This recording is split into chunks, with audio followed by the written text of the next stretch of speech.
recycle a piece of clothing that you already had, or else you just end up accumulating things in this material world. We just accumulate so much, so many things, and so strategizing and thinking about what do I really need to perform my duties and to be Krishna conscious. How many of these things do I need? If I can't utilize it for Krishna's pleasure, then I don't need it. And if I'm not going to, wear this shirt for the last 2 years or anytime in the future, well, maybe I can donate it, and maybe I can donate it to Goodwill or someone that might really be able to use it. So that's a sacrifice, sacrificing one's possessions. Study of the Vedas or philosophical doctrines. So we have Bhagavad Gita class every night, and we have Srimad Bhagavatam class every morning. And so when we study these books together, we get a lot of extra knowledge. We can study them at home too. And the purports, they're wonderful. Reading Srila Prabhupada's purports and listening to Srila Prabhupada's classes. There's so many audios out there. It used to be pretty expensive to listen to all of Srila Prabhupada's classes. I was looking in an older Back to Godhead magazine recently, and to get all the cassette tapes at that time, it was like $1,000, and so that was probably 30 years ago. So, and nowadays money, you can imagine what that might be. But now we have all this available on places like YouTube and different apps.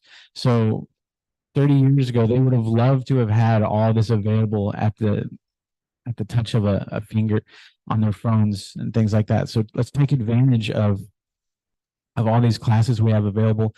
And then when we come to the temple and go to class, it's really nice, because there's some people here, not myself, but there's some people here that are very elevated. And we've got Swami Maharaj, a direct disciple of Srila Prabhupada, who founded this temple. Maharaj founded this temple 25 years ago in an effort to form a great place of education, a great place where you could go through a bhakta program, and a place that's purely about education and higher education. And so when he's here, sometimes he likes to input a lot, and he likes to give classes. And so being here at Srimad Bhagavatam class, and then hearing him give class, or hearing him give words, is it's really a way we can really focus our knowledge. And so studying these texts is also a sacrifice that can elevate us. And then also performance of the yoga system. So performing bhakti yoga and chanting our rounds with devotion. And that's the process. So it's not so complicated. It's not a complicated process, but we learn through chapter 2 in this book that we're not the body. So we're not the body. We're not just these. This isn't just a one-time shot. There's reincarnation, and we will take another body, and we've taken previous bodies before this. We don't remember those because it's actually Krishna's blessing, because it'd be too much. It'd be too frightening. But we are not these bodies. We're actually spirit soul with a spark in our heart. It's 1/10,000th the tip of a hair. So it's very small. And that's in our heart. And then Sri Krishna is right there, next to our soul as Paramatma in the heart. And he is guiding every living entity, And so with the combination of Krishna guiding us, and also some of our experience, that we've all got different talent set, different skill set, because of our past lives and things like that. So with these things, we can really focus on, okay, I'm not this body. This body is temporary. Death is not such a scary thing. Death is just a transition. And so if every action I do is being looked at, and my intentions and even my thoughts are all something I want to kind of get control over, and that way we can all get along very nicely, and we can all put Krishna in the center, and we can all work for him, because he's really owning everything. He's the owner of everything you see around you, and he's the owner of the stars. And even Brahma says, he might say, yeah, I helped design this, but I don't own this. I was just giving the materials, the raw materials. Krishna provides the materials. Text 31. O best of the Kuru dynasty, without sacrifice, one can never live happily on this planet or in this life. What then of the next? Shri Shri Gauranatai, Ki Jai. 30. So that was text 30. I thought I had more than that. Sacrificing the body, sacrificing the outgoing breath. So, sacrificing one's possessions, study of the Vedas, and performance of the yoga system. Text 31. O best of the Kuru dynasty, without sacrifice, one can never live happily on this planet or in this life. What then of the next? This is like sacrificing the senses and the sense objects by following the principles of brahmacharya or celibacy. So a life of Krishna consciousness is therefore the solution to all the problems of material existence. So it seems like there's so many problems out there, and it seems like the world is so disjunct and conflicted. And I remember, what it's like to all of a sudden, being a teenager or in my 20s or later, and thinking, what is, just having a moment where it's like, wait, what is this all about? We didn't used to know. It used to hit us maybe sometimes. Wait, why? What is all this? Why am I here? It was the strangest feeling. But now I just don't ever have that feeling anymore. Now I know. I've received the knowledge from the parampara, from someone in the disciplic succession of Krishna. And so now that I've got the knowledge, I'm not so confused. Why am I here? What is going on here?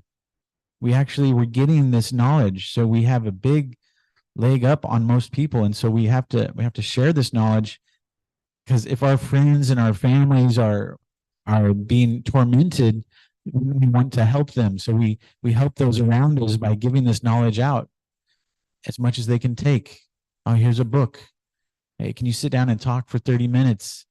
Let's can we do a quick Zoom? I want to tell you something I read in the Gita today. Or just reach out to someone. If sometimes a friend or something will come to you in distress, well, you've got the answers. You've got the skills to help them. You've got the Gita there, and you can tell them so many things that you know about, and why they don't have to suffer, and why they don't have to be tormented.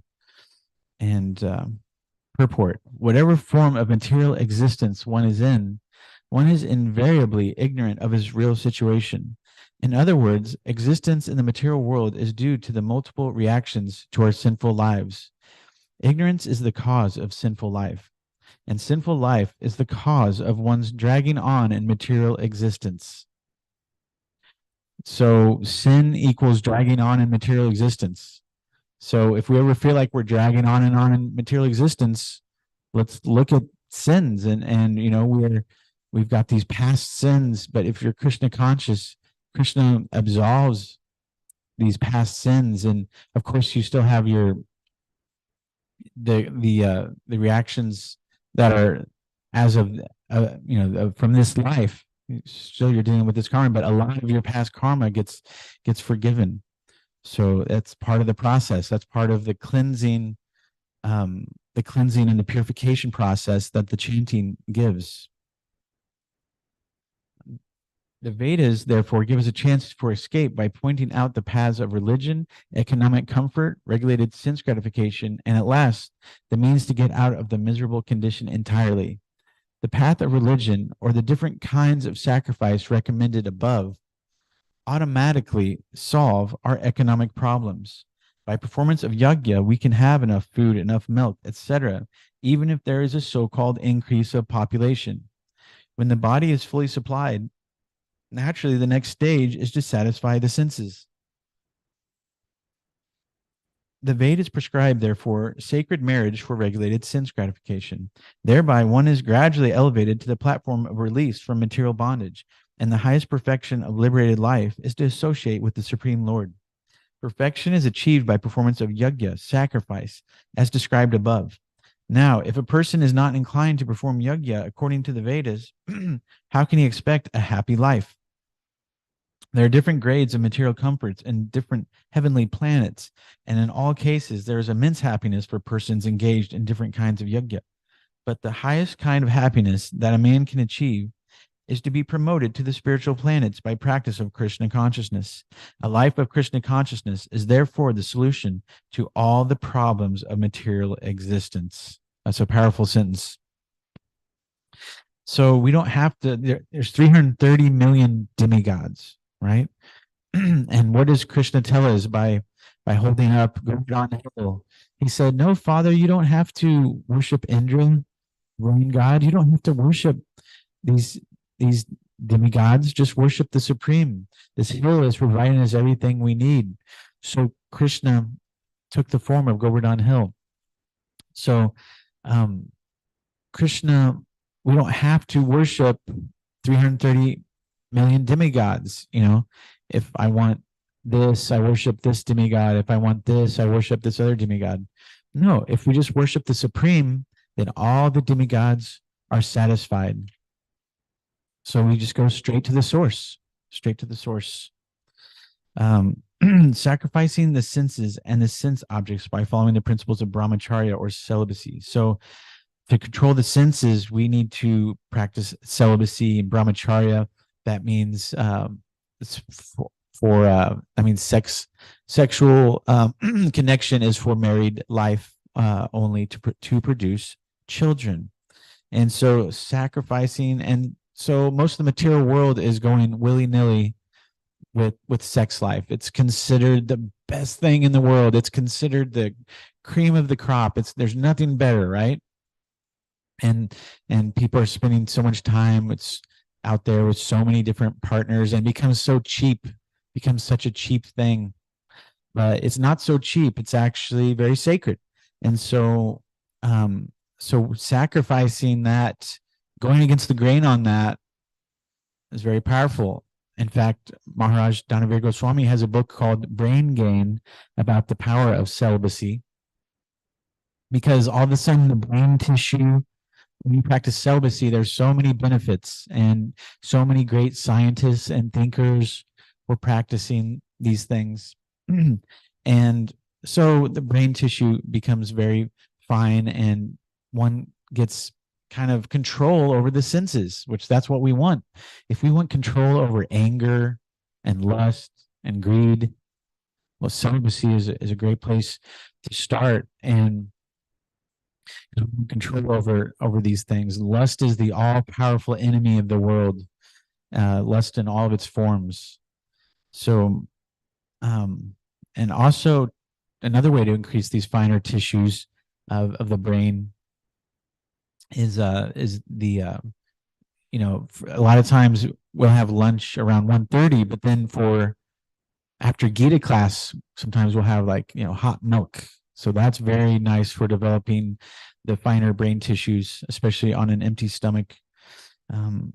So what is the solution to all the problems of material existence? A life of Krishna consciousness is therefore the solution to all the problems of material existence.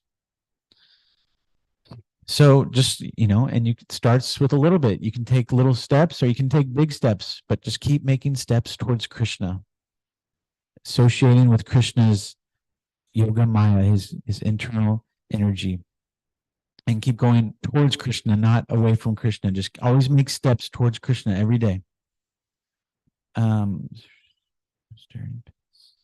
Text 32. All these different types of sacrifice are approved by the Vedas, and all of them are born of different types of work. Knowing them as such, you will become liberated. Purport.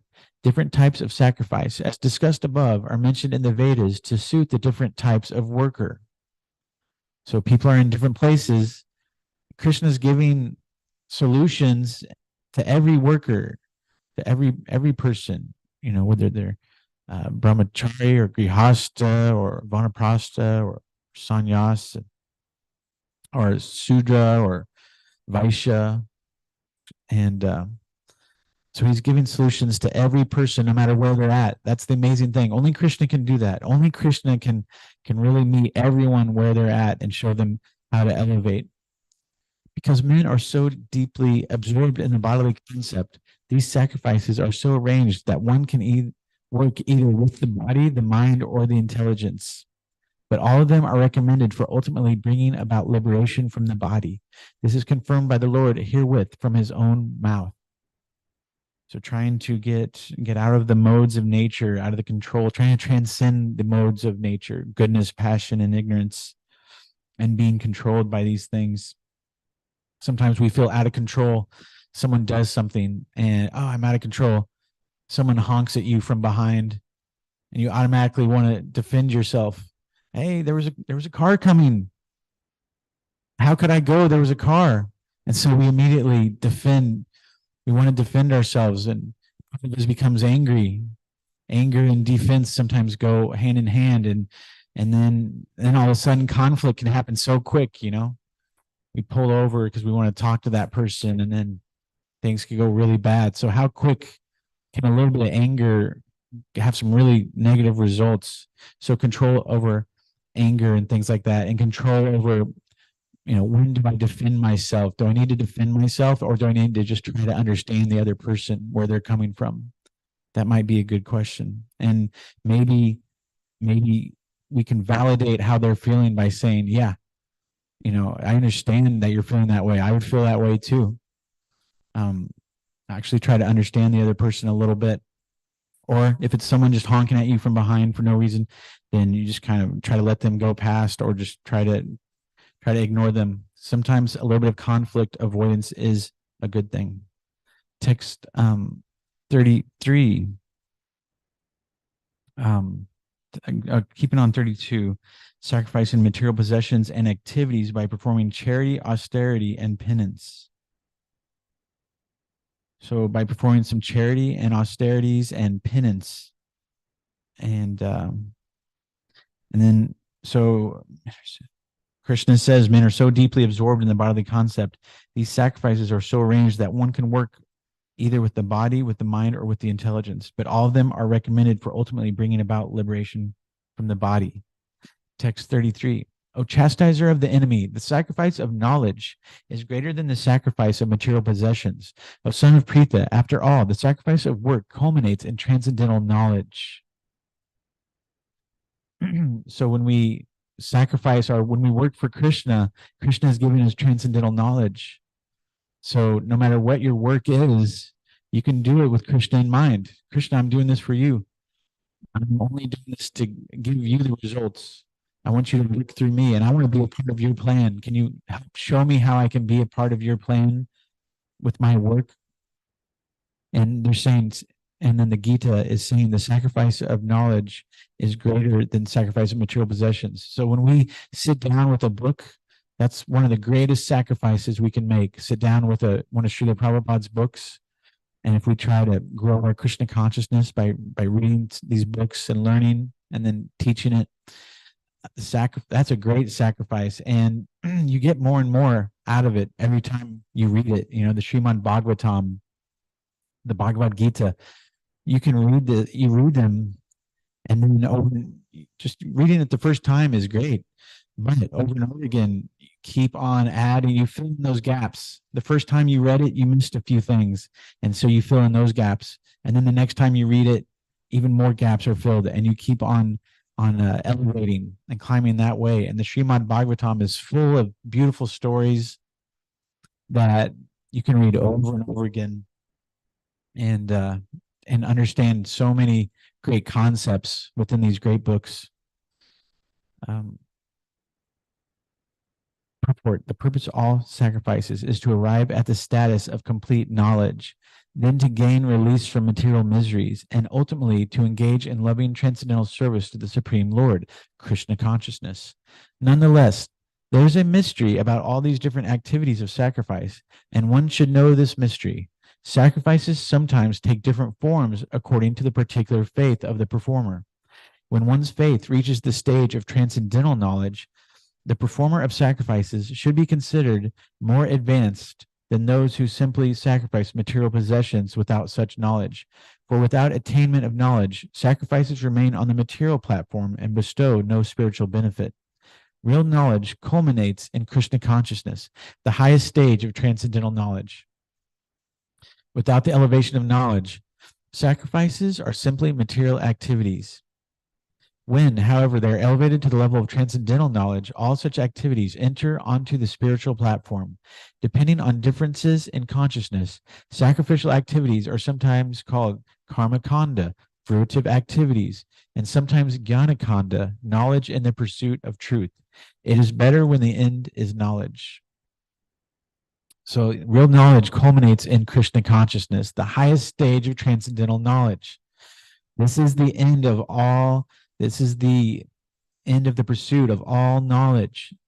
You end up here at the highest level, and there's no knowledge. All the philosophers, there's a lot of famous philosophers out there like Socrates and Plato and so many. This is the highest, this is the best place they can ever get to. If they can find Krishna consciousness, that's the highest philosophy. It's the highest knowledge. There's nothing higher because it's direct from Krishna. And whatever Krishna does is purely transcendental, purely spiritual. So associate with devotees and conversate with devotees and spend your time with devotees, and you will get a lot of benefits from that association. So sacrificing the result of one's work by dedicating to the Supreme Lord, or karma yoga. So no matter what our job is or what our work is, we give it to Krishna. We say, Krishna, this is for you. Your happiness is what's important to me. You put me wherever you want to put me. I will be okay. But I want to make sure that you are satisfied. I want to be a part of your plan. So karma kanda basically is sacrificial activities, fruitive activities, and jnana kanda, knowledge in the pursuit of truth. 434 translation: just try to learn the truth by approaching a spiritual master. Inquire from him submissively and render service unto him. The self-realized soul can impart knowledge unto you because he has seen the truth. Purport: the path of spiritual realization is undoubtedly difficult. The Lord therefore advises us to approach a bona fide spiritual master in the line of disciplic succession from the Lord himself.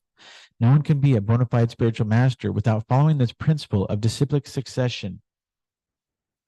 The Lord is the original spiritual master, and a person in the disciplic succession can convey the message of the Lord as it is to his disciple. The spiritual master has seen it all, has seen so much. The spiritual master has seen so many things, and so it can guide you and in a big way. And the spiritual master also knows you, knows so much about you that you don't even know. And so the spiritual master can really, a great spiritual master knows how to perfectly guide the student. So you have to take the guidance. And in ISKCON, there's I don't know how many exactly, but at least 80 initiating spiritual masters, I think, right now. And and of course we've got Danavir Maharaj here, and so the process is following the 4 regulative principles and chanting 16 rounds for a certain amount of time, and also following some of the other guidances of the spiritual master. But of course, the 4 regulative principles: no meat eating, no intoxication, no gambling, and no illicit sex. So, and then after a certain amount of time, then the spiritual master initiates the disciple.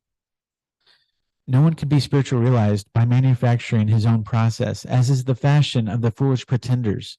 The Bhagavatam says, Dharmam hi sakshad bhagavat pranitam. The path of religion is directly enunciated by the Lord. Therefore, mental speculation or dry arguments cannot help one progress in spiritual life. One has to approach a bona fide spiritual master to receive the knowledge. Such a spiritual master should be accepted in full surrender. And one should serve the spiritual master like a menial servant without false prestige. So being submissive is so important. We have to submit, we have to say to Krishna, first step is saying to Krishna, I'm not in control. I can't do it on my own. You are supreme. I surrender unto you. I don't know it all. That's the first step. Such a spiritual master should be accepted in full surrender, and one should serve the spiritual master like a menial servant without false prestige. Satisfaction of the self-realized spiritual master is the secret of advancement in spiritual life. So if you can please the spiritual master, that's a huge boon to you in your spiritual life. Inquiries and submission constitute the proper combination for spiritual understanding. Unless there is submission and service, inquiries from the learned spiritual master will not be effective. One must be able to pass the test of the spiritual master. And when he sees the genuine desire of the disciple, he automatically blesses the disciple with genuine spiritual understanding. In this verse, both blind following and absurd inquiries are condemned. One should not only hear submissively from the spiritual master, but one must also get a clear understanding from him in submission and service and inquiries. A bona fide spiritual master is by nature very kind toward the disciple. Therefore, when the student is submissive and is always ready to render service, the reciprocation of knowledge and inquiries becomes perfect. And Srila Prabhupada, he did so much in such a short period of time. He came to America in 1965 at the age of 70. And he left in 1977. So in about 12 years, look at everything he did, and some of us have been in the movement, most of us probably 5 years or less, but sometimes we get to 5 years and we think, wow, I made it to 5 years, but look what have we done in 5 years versus what did Srila Prabhupada do in 5 years? Look at how much he accomplished in 12 years. So let's be inspired by him. And he knew how to not let things affect him. We've been reading in the Lila Mrita. We read in the Lila Mrita every morning. And when he first came, he was staying in someone's apartment, and an Indian friend of a friend. And he would say, "Pay it no." They were doing things like, they were smoking cigarettes around Prabhupada. And he would say, "Pay it no mind." And they also they cooked meat, and then he would come there at night, and they had just cooked meat or something, and they felt bad. Srila Prabhupada, we're so sorry, and he would say, "Pay it no mind." So, here's Srila Prabhupada really showing that he's very magnanimous and kind and tolerant. He's very tolerant, and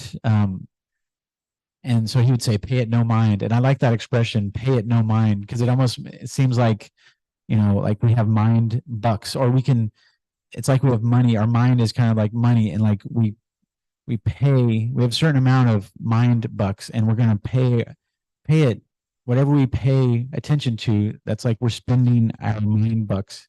So be careful what you spend your time on with your mind, because we only have a certain amount of time and a certain amount of mind bucks like that. And real quick, I just maybe there's this Anutam Das had a nice little thing. I just play just a minute of this.